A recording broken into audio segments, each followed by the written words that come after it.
As you may know, the 2010 NBA draft class is one that lacked longevity, however was full of talent, seeing just Paul George and Gordon Hayward remaining in today's NBA. And there's no doubt that over 13 years later, Paul George has proved to be the most valuable prospect in the entire draft class. But how were 9 different players once considered better prospects than Paul George? And what actually happened to those 9 players? Welcome to Sportsphere. Let's get into it. Didn't you see, he's like one of the only players left in his draft class. Me and his teammate, actually. And you don't even know who. Gordon Hayward. Yeah. We are the last Mohicans. Picked up as a number 1 pick in the 2010 NBA draft, John Wall's career has experienced both a remarkable rise that came quickly crashing down. After being drafted by the Wizards in 2020, he quickly established himself as an electrifying point guard, known for his speed and playmaking ability in his rookie season, averaging over 16 points and 8 assists a game. His game would continue to improve over the years, seeing him earn multiple All-Star selections, and he soon became the face of the franchise. He even led the Wizards to multiple Eastern semi-final playoff appearances, despite falling slightly short of the conference finals on multiple occasions. Regardless, he continued to be a top point guard in the league, and his output would soon peak in the 2016-2017 season, where he averaged 23 points and 10.7 assists. However, near the midpoint of the 2017-2018 season, an injury to his left heel would change the entire trajectory of his NBA career for the worse. This injury required major surgery. However, things would soon go from bad to worse, as an infection would occur as a result of the injury, resulting in the recovery length to be further increased, later proving to be the primary event that halted his long career. As a result of the injury, Wall would miss half of the 2017-2018 season, and after returning in the subsequent season, he would suffer a ruptured Achilles in the later stages of the season. And considering the length of the recovery being so long, the Wizards were basically forced to trade him out of Washington, where he would later appear in a Houston Rockets uniform. And it wouldn't be until the 2020-21 season when he would return. And although at Houston, he would show some signs of his previous ability, but it quickly became crystal clear he was no longer the same player that he once was. Injuries continued to play a factor in Wall's time at the Rockets, where he missed out on the entire 2021-22 season due to more injuries, and this soon prompted another trade. The following 2022-23 season saw him traded to the Clippers. However, due to more lingering issues, the Clippers would waive him to create cap space and accommodate a trade, and he hasn't been picked up by another NBA team since. Regardless, John Wall's 9 seasons with the Wizards made an imprint on the organization unmatched by any other player in Wizards history. However, unfortunate circumstances would come up and alter things for the worse. After being drafted as a 2nd overall pick by the Philadelphia 76ers in 2020, Evan Turner showed promise as a versatile wing player who also had some playmaking ability and had a breakout offensive season with the 76ers, averaging over 17 points. However, there was no denying that these numbers were largely inflated because Philly was probably the single worst team in the league at the time. He would later be traded to the Pacers at the tail end of the season, then the Celtics in the subsequent year. And although he would play an effective second unit role on a contending team, his offensive impact still slowly declined over time. Regardless, Evan Turner would still be signed by the Portland Trail Blazers in 2016 to a $70 million contract over 4 years.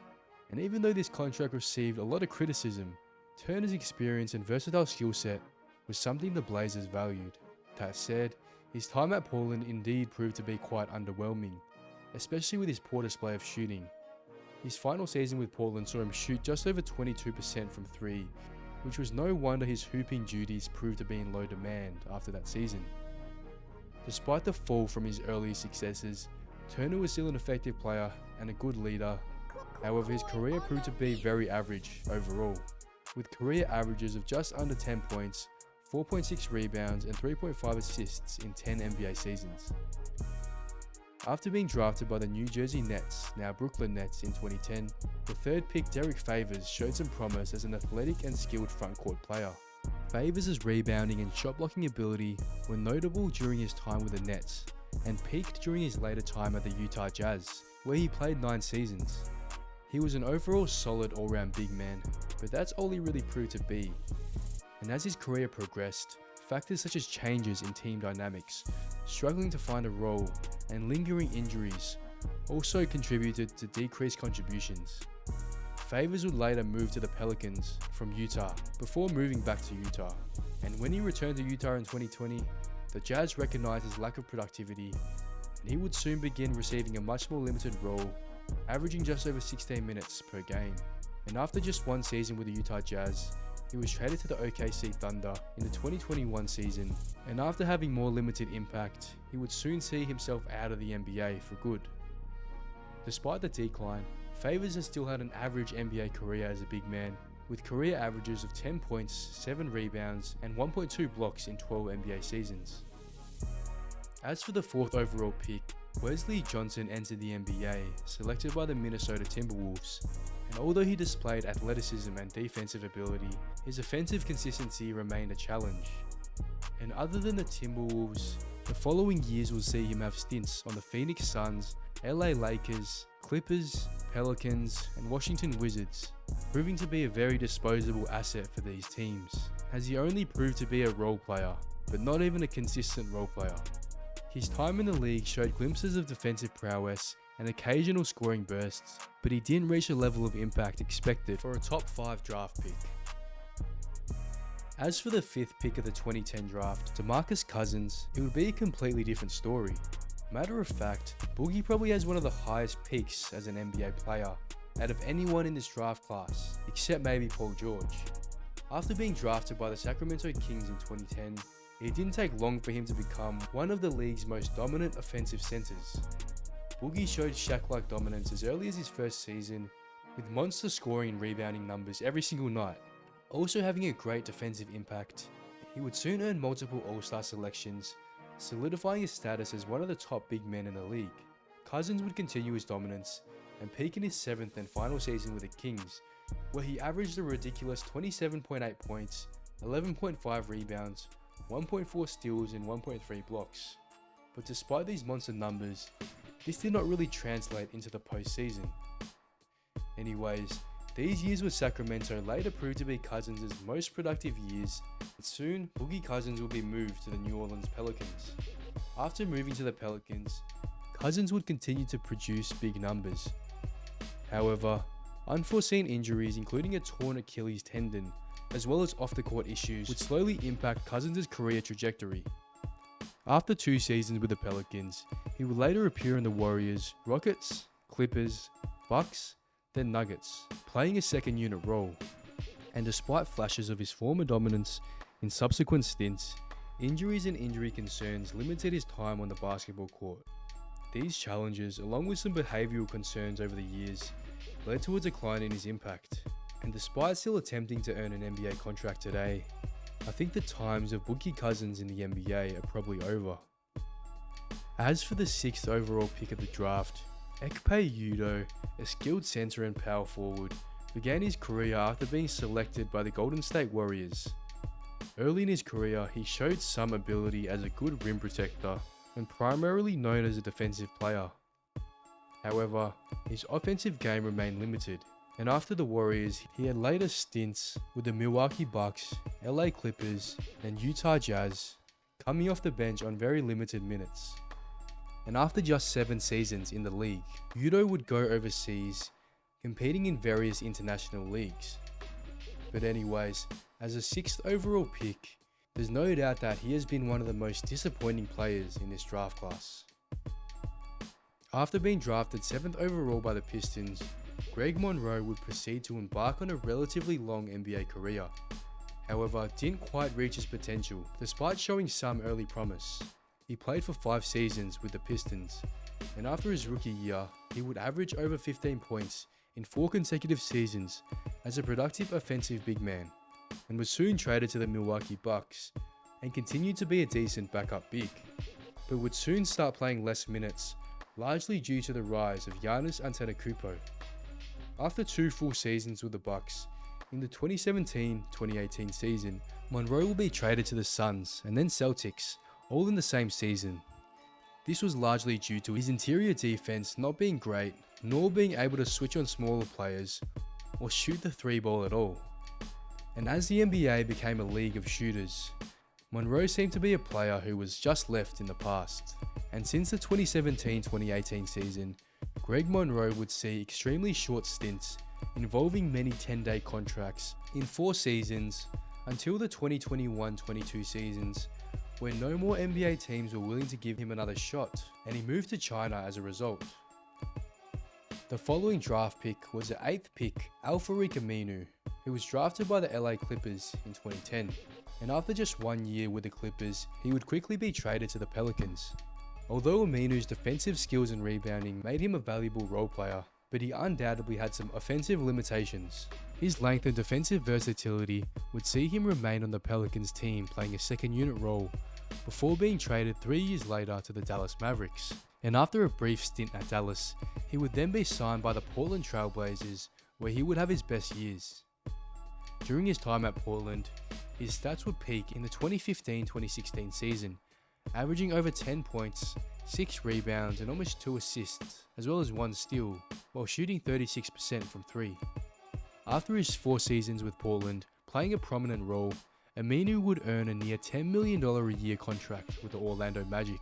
However, a torn meniscus would soon occur that would kickstart a series of lingering injuries, halting his NBA career not long after. But still, Aminu's 11-year career showed more longevity than most players in the draft class, but this didn't change him from being an overall average NBA player. As for the 9th pick, Gordon Hayward is one of only 2 active players in the 2010 NBA draft class. Now with the Charlotte Hornets, Hayward had quite an up and down career that peaked in his later years with the Utah Jazz. Selected by Utah, Hayward would slowly and steadily show his progress as a great all-round small forward, and by his 3rd season, he would be averaging over 14 points per game on good efficiency, as well as 3 rebounds, 3 assists and nearly 1 steal per game. The following years in Utah showed continued improvements, averaging around 20 points per game from 2014 to 2017. And over the 2017 off-season, Hayward would become a free agent, and the Celtics, who were looking to contend for a chip, would sign Hayward on a monster $120 million contract over 4 years. But in his debut game with the team, everything would go wrong. This is the guy that's probably hit the biggest shot in Cavs history. They're going up. Oh my goodness. Hayward has broken his leg. Anyways, an ACL injury would soon be identified, seeing him out for the remainder of the season. However, he would actually make a prompt recovery in the following season, despite playing less minutes. And although the seasons that followed saw decent output by Hayward, he was never really able to progress past the basketball ability shown in his later Utah Jazz days. Now on the Charlotte Hornets on a big contract, he's become nothing more than a role player and a good vet for LaMelo Ball, with him averaging over 14 points on almost 5 rebounds and 5 assists this season so far. But still, his longevity has exceeded every single player in this draft class, except one player, the 10th overall pick, Paul George. Although the peak of John Wall and Boogie Cousins was electric, there's no doubt that Paul George has had the best overall career so far. Falling to the 10th overall pick by the Indiana Pacers, it wouldn't take long for PG-13 to get started in Indiana. By his 3rd season, he averaged over 17 points, nearly 7 rebounds and 4 assists, with George proving to have a silky smooth handle for his size and great shooting ability. In the postseason of his 3rd year, PG would continue to keep up his breakout year, being forced to step up due to injuries of his teammates, and proceeded to average over 41 minutes per game in 19 games of the postseason, where he led the Pacers all the way to the Eastern Conference Finals Game 7, only to be sent home by LeBron and the Heat. And almost the exact same thing would happen in the following season. Although Paul George would continue to improve his game, the Pacers would be sent home by the Heat again in the conference finals. Regardless, Paul George quickly proved to be the best player on a near championship level team. But in the following year, a bone fracture during a scrimmage would see him out for most of the season. and after returning in the following season, PG would have another good 2 seasons with the Pacers, seeing his points per game number hit over 23. But in the playoffs, George and the Pacers were unable to meet the postseason bar set in prior seasons. And in the following seasons, with plans to rebuild, the Pacers sent Paul George to the OKC Thunder in a trade involving sending Victor Oladipo and Domantas Sabonis to the Pacers. In joining the Thunder, Paul George joined Russell Westbrook to try and contend for a title, and we all know how that turned out. Lillard, long range 3, and it's good at the buzzer! But still, Paul's individual performances that season were still legendary, averaging a career high of 28 points, over 8 boards, 4 assists and 2 steals per game in the 2018-19 season. This saw him again moved, this time to the Clippers, which occurred at around the same time as Kawhi's move to LA, creating a super duo, and the years that followed saw consistent playoff appearances for LA. But injuries to both George and Kawhi both persisted, as they struggled to put together long stints playing together. But still, George has still continued to play at a very high level on both ends of the floor. And now with James Harden on the team, it'll be interesting to see if PG can add a championship to his resume to top off his NBA career with a bang. Anyways, that's it for the video. The 9 players drafted before the podcast host and NBA great, Paul George. Do you think Paul George and the Clippers can win a championship with their current lineup? Please leave your thoughts down below. Thanks for watching Sportsphere. We'll see you in the next video.